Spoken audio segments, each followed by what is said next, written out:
What's up, everybody? I'm Stan, and welcome to Detail Comics, where we go over comics in detail. This is iRate Reviews, where I go over an individual comic book, its story, its art, and tell you what I think about it and whether it's something you should go grab. In this one, I'm going to be talking about Avengers #1. So this is an oversized first issue from Mark Waid's Avengers, which includes art by Mike Del Mundo. So this is a very interesting book.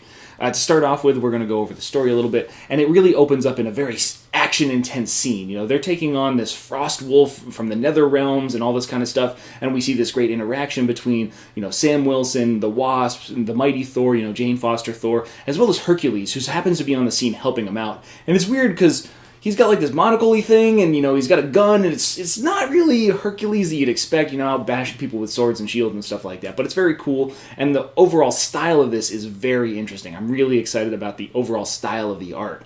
It's a little bit stylized, but it's very cool in its character portrayals. So they ultimately conquer this foe. Hercules gets offered his own position on the Avengers, officially by Sam Wilson, because unfortunately they've had some very recent departures, specifically Miss Marvel, Miles Morales as Spider-Man, Sam Alexander's Nova. They're no longer on the team, so they need to kind of fill that roster. Another person that's trying to get on that roster, though, is Spider-Man. So we catch up with them at a meeting at Parker Industries where he's essentially showing them the goods, man. He's giving them the tour of the top of the Baxter Building and where they could call the Avengers home. So compared to the Avengers hangar that they've been hanging out with for a little while, this is definitely an upgrade in the digs, but they're not necessarily sold on those kind of things. Unfortunately, this is where I run into some of my biggest issues with the story, and it's specifically around the portrayal of Peter Parker. He feels a little bit desperate. For somebody that's been in a superhero game for years at this point in time and happens to be the head of a multinational conglomerate, he is coming off as much more like, please, please, please, please, please, let me in the gang, guys, please, please, please, please, and I find that very frustrating. I feel like he would be a little bit more smart alecky, a little bit more composed, wouldn't necessarily be quite as nervous, but that's just a minor issue that I'm going to have with that myself. Overall, we're going to take this quick tour, we're going to get a little bit of development on those things, but then we really dive into the main conflict, which is going to be the introduction of Kang and this whole Kang War aspect. And it gets a little funky because Kang is a very time-oriented villain. He gets to transverse any part of the time stream at any point in time. He's got ultimate control over that, and he's been around for generations. So it's going to be something that I can't really get into without getting super confused because I don't really have enough story to go on.